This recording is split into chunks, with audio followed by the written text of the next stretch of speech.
Hello, je suis Aline, coach business chez The Bee Boost. Après des années de freelance en tant que retoucheuse photo, je suis devenue coach business et j'aide désormais les entrepreneurs à booster leur entreprise. Si vous êtes à la recherche de stratégies, d'astuces, de retours d'expérience, de partage et d'une bonne dose de bonne humeur, vous êtes au bon endroit. Dans ce podcast, seul ou avec mes invités, je vous partage tout pour vous inspirer au quotidien, vous aider à atteindre tous vos objectifs et faire en sorte que vous puissiez développer le business de vos rêves. Alors, installez-vous confortablement et c'est parti pour l'épisode du jour. Hello à tous et bienvenue dans l'épisode 280 du podcast Page et Business. Bienvenue, j'espère que vous êtes en forme à l'approche de l'été. Si vous écoutez cet épisode à peu près au moment de sa sortie, nous sommes actuellement tout début juillet. C'est officiel, les enfants sont en vacances, le mois de juillet a commencé. C'est parti pour 2 mois de folie, mais 2 mois qui génèrent beaucoup de questions. Quand on est entrepreneur, comment est-ce que je fais pour prendre des vacances? Est-ce que c'est raisonnable? Comment est-ce que je fais pour ne pas culpabiliser d'être en vacances? Est-ce que je suis censée travailler? Comment est-ce que je gère la baisse d'activité côté de mes clients? Qu'est-ce que je peux faire? Est-ce que je vais m'ennuyer? Quels sont les conseils qu'un entrepreneur peut mettre en place pendant l'été pour son business? Bref, on va répondre à tout ça dans cet épisode, qui est un petit peu un épisode historique sur le podcast Page et Business, puisque je le fais chaque année à peu près à la même période. J'ai 2-3 thématiques de podcast comme ça que je prends plaisir à renouveler chaque année. Généralement, la rentrée de septembre, c'est sur les tendances de la rentrée. Ensuite, en fin d'année, c'est comment est-ce qu'on fait le bilan de son année.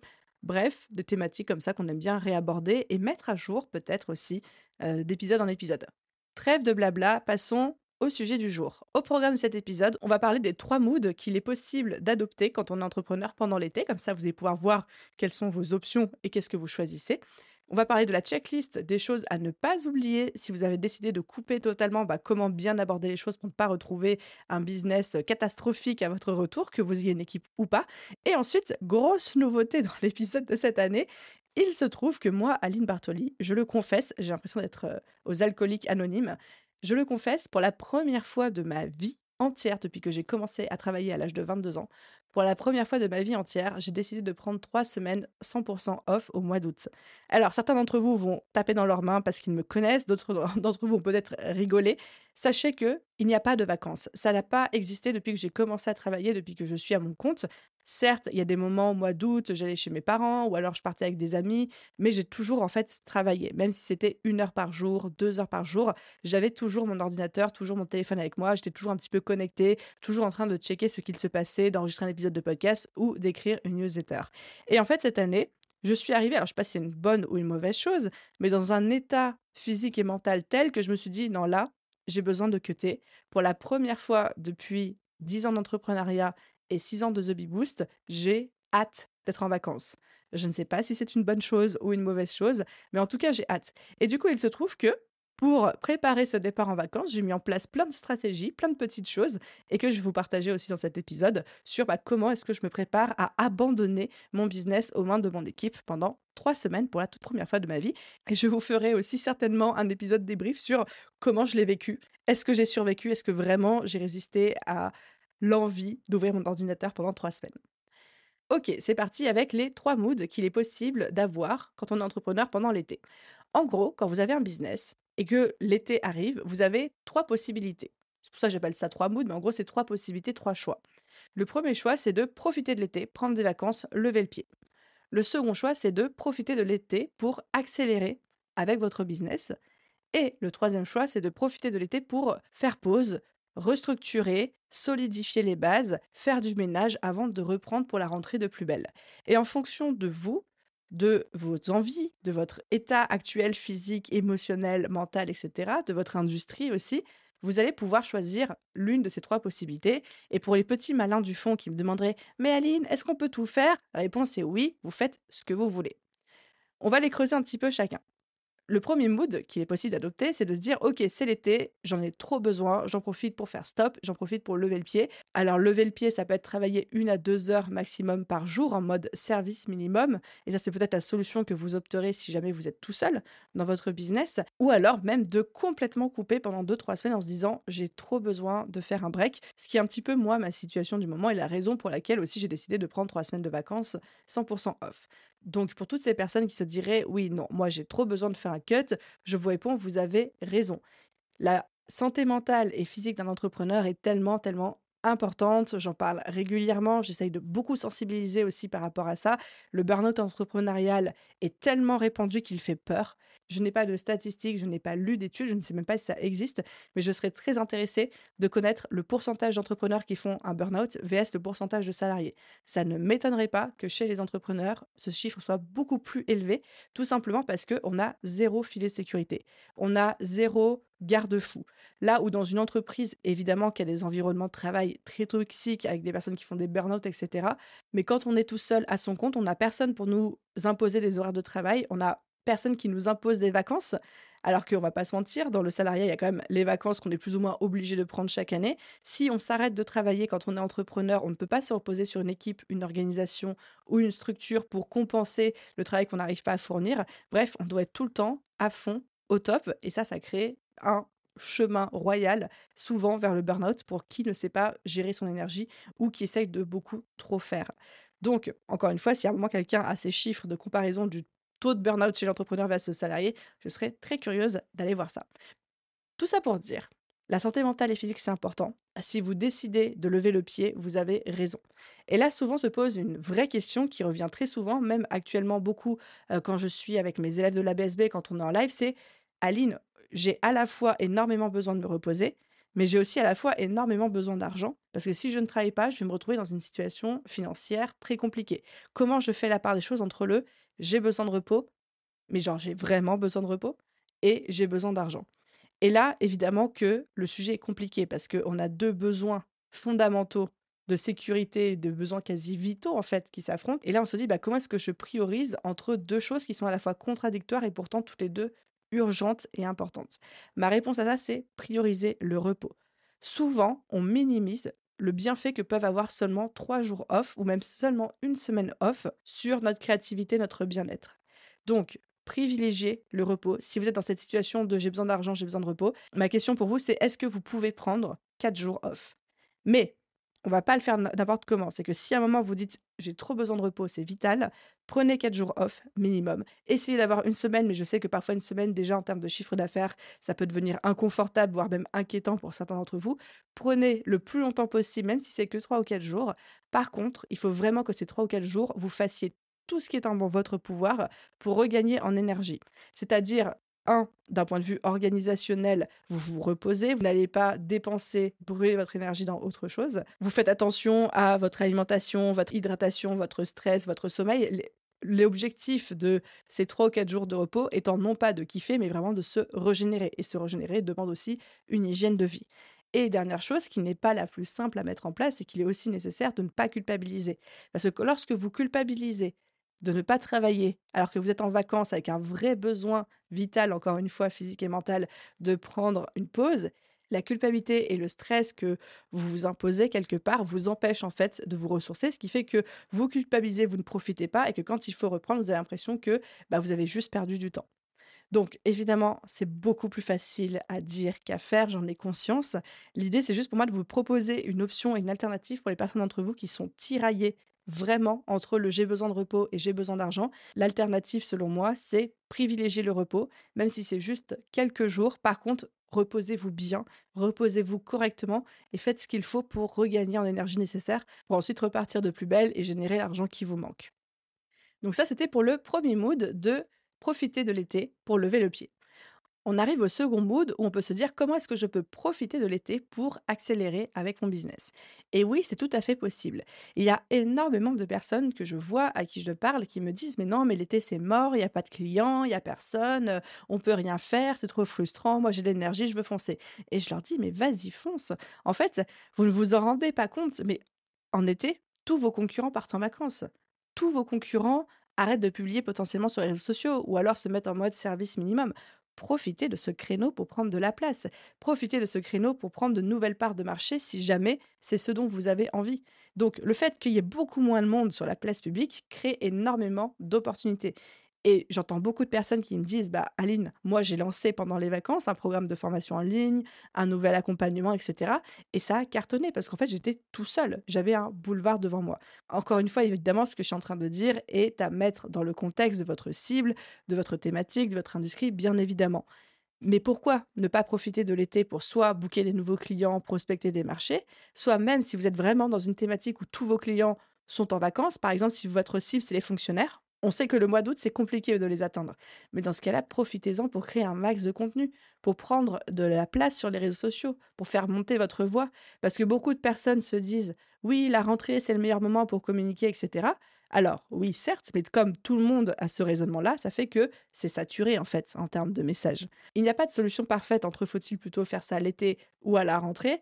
Il y a des avantages et des inconvénients dans les 2 scénarios, mais sachez que l'été, il y a des opportunités et que vous pouvez totalement décider de vous positionner là-dessus. Si vous êtes en mode: «J'ai plein d'énergie, je veux profiter de l'été pour accélérer», planifiez un gros lancement pour la rentrée, planifiez une opération commerciale, planifiez une nouvelle offre. Bref, faites en sorte de préparer une rentrée explosive si jamais vraiment vous dites: «OK, non, c'est mort, je peux pas travailler pendant l'été parce que mes clients, littéralement, n'ont pas de téléphone, leurs téléphones disparaissent pendant l'été». Et enfin, j'arrive au troisième mood qu'on peut avoir quand on est entrepreneur pendant l'été, c'est d'en profiter pour faire pause et faire le ménage, restructurer. Si vous avez une industrie, un métier, une thématique où juillet et août, c'est plus calme en termes de clientèle, vous pouvez totalement profiter de l'été pour faire le point sur votre business, faire le point sur vos stratégies, potentiellement pivoter, vous dire, OK, bah, où est-ce que j'en suis des objectifs de mes 6 premiers mois de l'année, comment ça s'est passé, est-ce que j'ai besoin de faire du ménage dans mes téléchargements, dans les stratégies que j'ai envie d'implémenter. Qu'est-ce qui s'est passé pour moi pendant les 6 premiers mois? Quelles sont les leçons que j'en tire et comment est-ce que j'envisage le second semestre, voire même le dernier trimestre, de 2024? Et vraiment de vous poser toutes les bonnes questions que bien souvent, on n'a pas le temps de se poser au quotidien parce qu'en fait, on est juste beaucoup trop la tête dans le guidon. Donc c'est vraiment le moment de faire le point sur tout et potentiellement de rattraper son retard. Si vous avez du retard dans vos emails, dans votre administratif, dans votre comptabilité et cetera, c'est le moment de le faire. Si vous avez des formations que vous adoriez suivre, mais que vous n'avez jamais pris le temps soit de suivre, soit même de terminer, c'est le moment de le faire aussi. Bref, c'est vraiment le moment de faire ce gros ménage de printemps, mais que du coup, on ferait plutôt l'été en tant qu'entrepreneur dans nos business. L'été, c'est aussi un moment génial pour prendre un tout petit peu de recul, continuer à travailler, mais se questionner, s'introspecter quand on a envie, par exemple, de pivoter. Beaucoup de personnes peuvent se dire, ben, je suis un peu dans une crise identitaire, mon business me plaisait au début, mais là, je sens que je suis un peu moins alignée avec ça, j'aimerais bien changer un tout petit peu de cible ou alors changer de business model, etc. L'été est un excellent moment pour se poser au calme toutes ces questions, prendre le temps d'explorer différentes pistes et puis choisir la meilleure direction pour nous et pour notre business.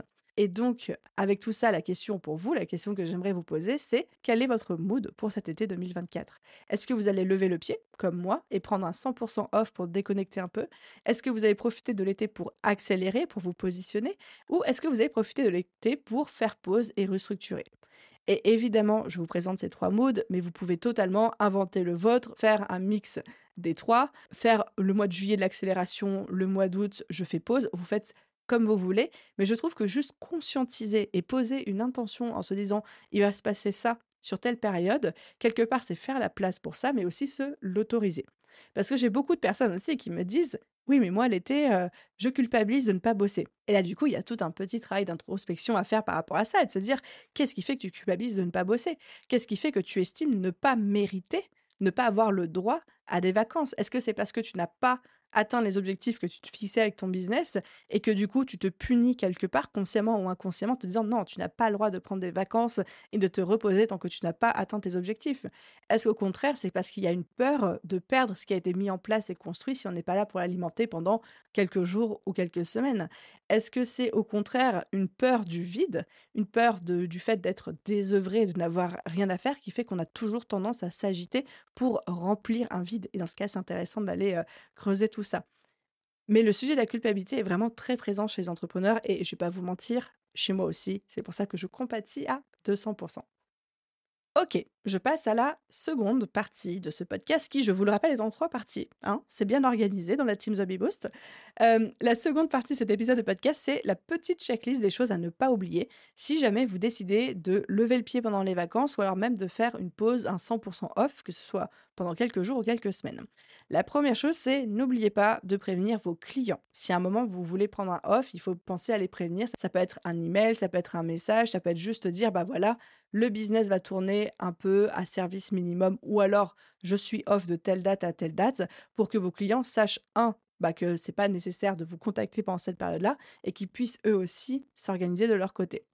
Deuxième chose sur votre checklist à ne pas oublier, c'est de préparer et programmer tous vos contenus à l'avance ou alors, si vous faites une pause réseaux sociaux, prévenir votre communauté. C'est quelque chose qui se fait beaucoup, de mettre un post, de l'épingler à la une sur son profil, quel que soit votre réseau social, et de dire, bah voilà, je suis off jusqu'à telle date, bonnes vacances à tous, je reviens dans X semaines. Ça se fait beaucoup. Vous allez voir ce genre de post pulluler cet été sur les réseaux sociaux. C'est OK. L'algorithme d'Instagram ne va pas vous manger pendant votre absence. C'est une promesse que je vous fais.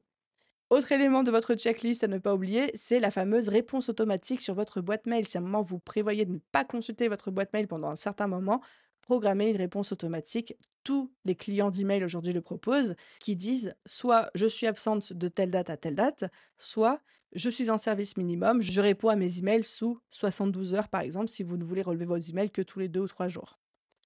Et enfin, dernière chose à mettre sur votre checklist des choses à ne pas oublier, c'est de définir à l'avance votre planning de travail si vous voulez quand même travailler un petit peu pendant vos vacances. C'est-à-dire que si à un moment vous dites, OK, j'ai envie de bosser que 1 heure par jour et ça va être dédié à une restructuration, un ménage, assurer le service minimum dans le business qui est de par exemple répondre mes emails, répondre à mes messages privés, etc. Planifiez à l'avance ce créneau de travail. Comme ça, non seulement vous, ça vous permettre de ne pas culpabiliser sur les moments qui ne seront pas dédiés au travail parce que vous saurez que, OK, ce créneau-là, c'est pour le taf, ce créneau-là, c'est pour les vacances, c'est pour le plaisir. Ça vous permet de communiquer aussi auprès de vos proches, de vos amis, de votre famille. OK, tel créneau, tel jour, telle heure, je travaille. Je suis en mode je bosse, même si c'est minime, c'est là. Et surtout, vous, d'anticiper, de vous dire est-ce que j'ai prévu suffisamment de temps par rapport à mes intentions. Si mes intentions, c'est d'assurer un service minimum dans mon business, est-ce que vraiment j'ai de la place dans mon calendrier pour ça ou non? Donc voilà pour cette micro checklist des choses à ne pas oublier. Encore une fois, comme vous le voyez, c'est quand même beaucoup, beaucoup de bon sens. Et j'en arrive à présent à la troisième et dernière partie de cet épisode de podcast, qui est plus une expérience personnelle, j'allais dire un retour d'expérience, mais non, parce que les faits ne se sont pas encore produits, qui est ma stratégie pour prendre 3 semaines 100% off. Comme je vous le disais, pour la première fois de ma vie, j'ai annoncé aux équipes The Boost et Postadem, je ne leur ai pas vraiment laissé le choix, que je prenais 3 semaines 100% off, que j'en avais vraiment besoin. Évidemment que ça a été extrêmement bien reçu. Et du coup, c'est posé la question de c'est quoi la stratégie? Qu'est-ce qu'on va faire pendant que Ali n'est pas là? Qui fait tourner le business, comment ça se passe, etc. Alors, j'ai la chance aujourd'hui d'avoir des équipes des 2 côtés avec un bras droit, avec des personnes qui savent gérer le contenu, qui savent gérer le service client et donc qui sont en mesure de faire tourner le business au quotidien. Mais dans tout ce que je m'apprête à vous dire, vous pouvez aussi totalement l'appliquer à un business où vous êtes tout seul ou alors un business où c'est juste vous avec, par exemple, un assistant ou une assistante en freelance. La première chose que je mets en place pour préparer mes vacances, c'est de préparer les contenus à l'avance. C'est-à-dire que tout ce qui est les réseaux sociaux, les newsletters, les podcasts, tout va être préparé et programmé en avance pour que les filles n'aient même pas à se préoccuper de ça pendant mon absence, que les contenus continuent de tourner. Ça, c'est la première chose. Et pour vous dire, on va même lancer un recrutement pendant mes vacances. Et comme la première phase du recrutement chez The Bibou, c'est un questionnaire, un formulaire de candidature, j'ai pas du tout besoin d'être présente pour ça. Il suffit que le mail soit programmé avec le lien du formulaire à l'intérieur. Et au contraire, les candidatures pourront se dérouler pendant mon absence et à mon retour. Et je n'aurai plus qu'à faire le tri et choisir les candidats, faire les appels téléphoniques et closer la personne que j'ai envie de recruter, c'est-à-dire la future licorne. La deuxième chose que j'ai mise en place au sein de l'équipe, c'est le fait de ne pas avoir de gros projets en cours pendant les vacances. Je vous ai cité le recrutement. Le recrutement, c'est un petit projet. On est aussi avec des process qu'on connaît bien, qu'on maîtrise. D'ailleurs, j'ai fait un épisode de podcast où je vous décortique tout mon process de recrutement si ça vous intéresse. C'est l'épisode 121. Je vous remettrai le lien en description de cet épisode de podcast. Mais du coup, ça, c'est une partie du travail qui va pouvoir être entamée sans que moi, j'ai besoin d'être là, dans un premier temps en tout cas. Ensuite, ce troisième point qu'on a mis en place, c'est tout ce qui est la gestion des accès. Il se trouve que, comme beaucoup d'outils, il y a des accès à certains outils de l'écosystème The Beboost qui sont reliés, par exemple, à mon adresse email ou alors à mon numéro de téléphone portable. Par exemple, un outil de paiement comme Stripe ou PayPal, il y a une double authentification avec un code envoyé sur le téléphone de Aline. Et bien, temporairement, pendant mes vacances, on va changer le numéro de téléphone de récupération et mettre celui de Alexia, qui est donc mon bras droit au sein de The Beboost. Donc, on a tout un petit travail de gestion des accès où je demande à toute l'équipe quels sont les outils que vous utilisez au quotidien et lesquels nécessitent d'avoir une mise à jour temporaire des accès pour que vous puissiez continuer à les utiliser, même si moi, je ne suis à un moment pas derrière mon téléphone parce que trop occupée à siroter une noix de coco sous un palmier dans un endroit sans réseau, par exemple. C'est pas du tout ce qui va se passer, mais c'était pour l'illustration de la situation. Et enfin, dernière chose qui était très très importante pour moi, c'était de poser une intention pour mes vacances. Alors peut-être que certains d'entre vous vont lever les yeux au ciel en se disant mais attends, c'est des vacances, t'es censé te reposer. Pourquoi est-ce que tu es déjà en train de faire une gestion de projet avec des intentions, des objectifs, un BMW et un rétro-planning avec diagramme de Gantt pour tes vacances? En fait, comme je vous le disais, comme je vous le partageais tout à l'heure, c'est important pour moi de dire mon objectif, c'est de me reposer, c'est de prendre des vacances, mais je réponds surtout à une problématique qui est de je me sens épuisée, je me sens fatiguée, je sens que ça touche aussi ma productivité, ma créativité, et cetera, et je veux récupérer de l'énergie, je veux récupérer ce momentum, je veux récupérer cette flamme et cette passion. Sauf que ça, juste dire: «J'ai besoin de vacances», si je prends le risque d'y aller sans plus y réfléchir en amont, je prends aussi le risque de faire un peu n'importe quoi pendant mes vacances, de passer certainement de très bonnes 3 semaines, mais de revenir sans avoir avancé sur ces problématiques-là.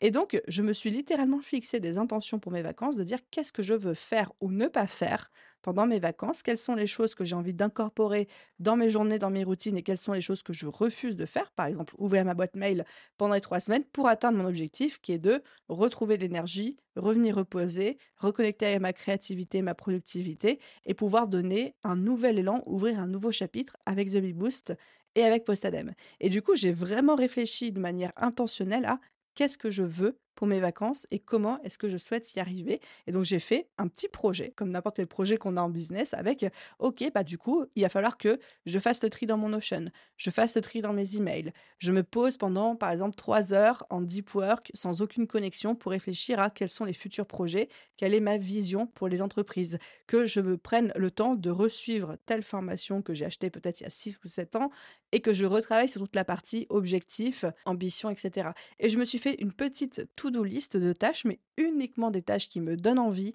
qui me hype, où je me dis j'ai trop hâte d'y être, j'ai trop hâte de faire ça.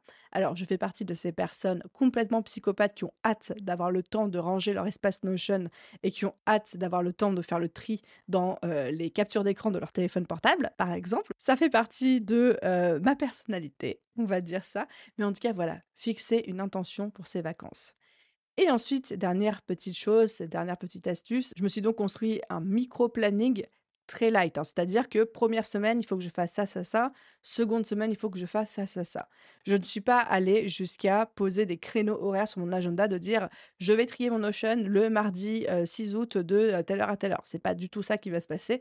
Mais en tout cas, je réfléchis à minima par semaine. Et puis ensuite, sur le moment, je verrai quand est-ce que je suis dans le meilleur mood pour accomplir cette intention, cet objectif-là.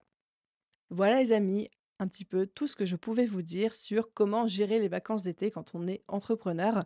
J'espère que ça aura répondu à peut-être certaines de vos interrogations ou à la curiosité que vous pourriez avoir sur cette période-là. En conclusion, je pourrais vous dire que l'été, c'est aussi un bac à sable absolument génial. J'ai beaucoup, beaucoup profité de l'été, dans les années passées tout particulièrement, pour tester plein de choses. Quand j'ai fait le challenge de un Reels par jour pendant 30 jours, je l'ai fait au mois d'août. Quand j'ai refait mon site internet pour la première fois avec The Bee Boost, je l'ai fait pendant le mois d'août. Quand j'ai voulu me lancer sur LinkedIn ou sur un nouveau réseau social, c'était pendant l'été aussi parce que j'avais moins de charge de travail, plus de temps, plus de créativité, plus de bande passante et surtout le fait de se dire août c'est les vacances, tout le monde est dans un mood un peu moins sérieux, tout le monde est dans un mood un peu plus relax, c'est le meilleur moment pour considérer votre business comme un bac à sable et faire plein de tests et voir ce qui prend et ce qui prend pas. J'espère que cet épisode vous a plu. Si c'est le cas et si vous voulez me faire un petit cadeau avant de partir en vacances, n'oubliez pas de laisser une note et un commentaire sur votre plateforme d'écoute. Ça aide énormément le podcast à se développer, à se faire connaître. Puis c'est toujours un vrai plaisir de vous lire. Et parfois même, je prends le temps de vous faire des petites dédicaces. Merci à tous ceux qui prennent le temps et la peine de le faire. Et à vous tous, je vous souhaite une merveilleuse journée, soirée, après-midi, nuit, où que vous soyez. Et je vous dis à très vite dans un prochain épisode. Bye tout le monde!